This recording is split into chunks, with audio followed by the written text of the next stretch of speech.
Hi, do you struggle with having an obscene amount of tabs open? Look at all these tabs at the top. Do you hate having to open them every single day? Let me help you. So if you go to the title bar of Google and you point to where the tabs are, go to an open space and secondary click or right click or control click, then you have this option to bookmark all tabs. When you do that, a window will open. Make sure that the bookmarks bar is highlighted, and then you can name this Open Tabs Daily. If you would like, name it anything you would like and just say save.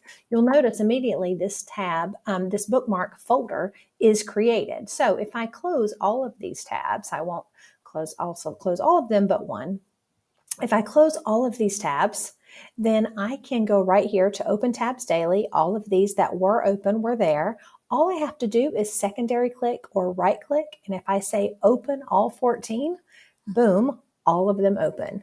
You're welcome. Now you don't have to open these over and over every single day and search for these. Quick and easy way to have all of your tabs in one spot.